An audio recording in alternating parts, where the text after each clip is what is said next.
Hey everybody, welcome back to the shop. My name is Tom. In my other video I showed how I built this welding table. In this video I'd like to focus a little bit more on the way that I joined the sides to the legs. Out in the internet, whenever you see some type of joint that is not conventional, people tend to name it a Japanese joint or Japanese joinery. I'm not 100% sure that this is Japanese by nature. I've seen it called many different names out there. It's been called a double tongue and groove. It's been called a double half lap joint. It kind of combines a lot of different joinery techniques. It combines a mortise and tenon with a half lap joint, but it also has kind of a groove system that interlocks with itself. I'm going to spend the time in this video explaining how I put this joint together, and then at the end we'll discuss whether or not it's worth it.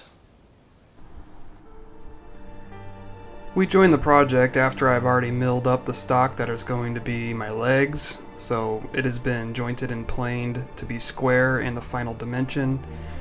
And right now I am using a Forstner bit to basically drill out a stopping point for the mortises that will be cut into the tops of these legs.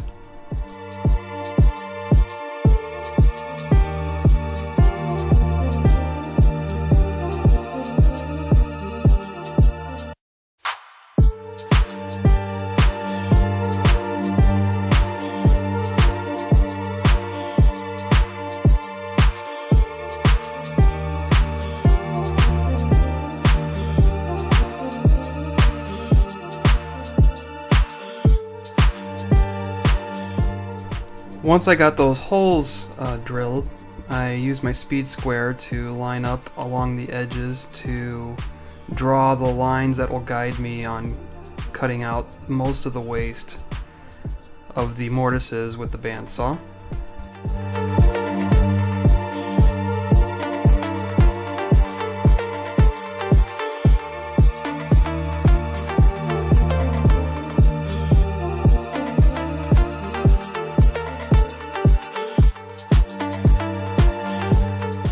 This is what it looks like after that step. I kind of liked how it looked at the bottom there, like a domed cathedral ceiling upside down. And finally I just mark out the remainder of the waste that needs to be cut out with the bandsaw to square up the corners of the mortise.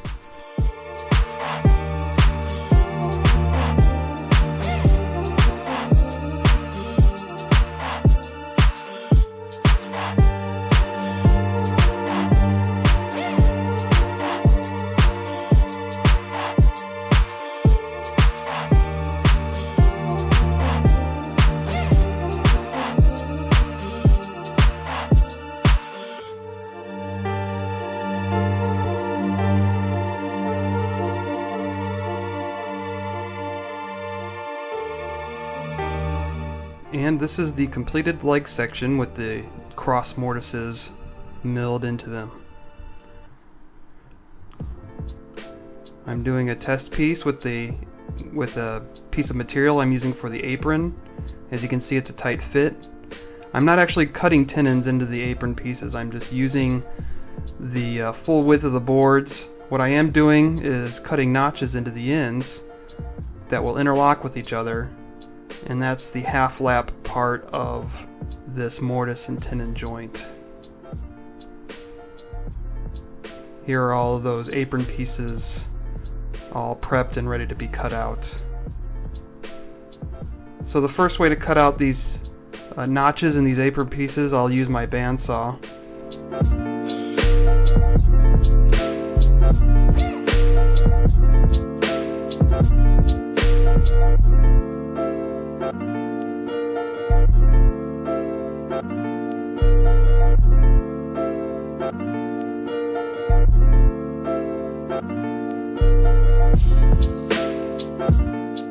You don't have to use your bandsaw for this. As you can see, I also use my sliding compound miter saw in order to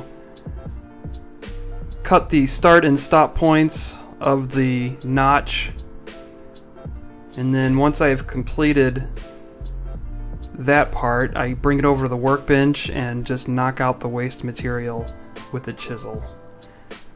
You can also cut those start and end spots with a table saw and a miter gauge, but this was the quickest and easiest way. Now you have to be careful when you're putting these together, as you will see, and this is the inherent weakness of this type of joint, at least before you assemble it.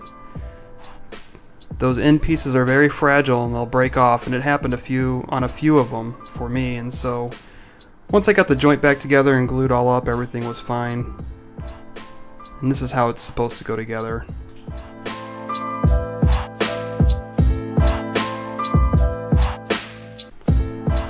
So here's a good look at the skirt, and I'm just putting the last joint together here. It slides right in nicely. I gotta maybe tap it a little bit with a mallet to get it going, but that's a good fit right there.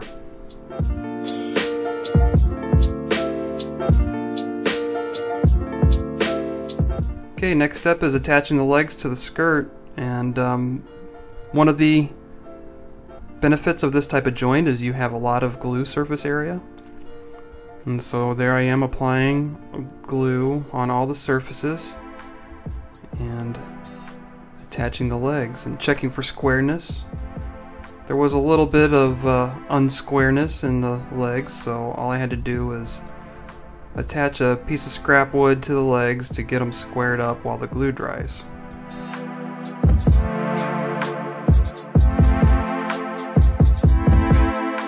This is my first time doing this type of joinery, and so I didn't really go crazy on the quality of the wood. It's all scrap wood. This is just a welding table. It's a piece of shop furniture. Nobody's really going to see it besides myself. But if you look closely, you'll find flaws, and it's because this was a learning process for me. So here is the completed table base. Here's some detail on the joint. All in all, it turned out really well. It was a lot of fun to build. I think it looks beautiful with the end grain sticking out from the sides of the legs like this, and the nice shadow line with the leg and the skirting, and once I put the tabletop on it, it's going to look like a really good table.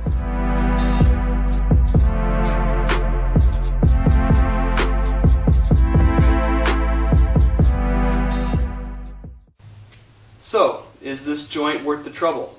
That is the question. It was a little bit more complicated to plan out and to cut out. It's definitely a little bit more complex than just a standard mortise and tenon. Definitely more complex than using pocket holes.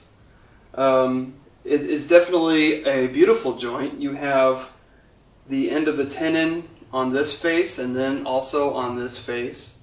And the wood contrasts nicely and makes a very beautiful joint. There's a lot of glue surface area because every single one of these faces are interfacing with glue, so it makes for a very strong joint. But it is a very fragile joint before you get the glue on it. So when you're notching out these tenons, it leaves just a small piece of wood left behind, and that's on the long grain side, and that tends to break off, and it did on several of these tenons for myself. At the same time, when you notch out the leg post, you're leaving these very thin pieces of wood that are also prone to breakage, especially when you're dry fitting or just trying to get that fit perfect. So there's a lot of room for failure, there's a lot of room for error in this type of joint, and so the amount of time that it takes to put this type of joint together for a piece of shop furniture probably is not worth it. Now if you want something that has that unique look or looks, just give it that extra touch, this is definitely a joint worth pursuing. Especially if you extend these tenons out even farther, I think it would make them stronger and less prone to breakage. But go ahead and let me know what you guys think about this style of joinery down in the comments below. I did have a good time making it, and I learned a lot as I went along. And so I invite you to go ahead and give it a try. Let me know what your experience is. If you like this video, give me a thumbs up. And if you like these types of videos, go ahead and subscribe, because I make a lot of them. I usually come out with 1 or 2 a week. Thanks for watching up to this point. I appreciate all the comments and the participation I get on my videos. I invite you guys to go out in your shops and go build something, and I'll see you guys next time.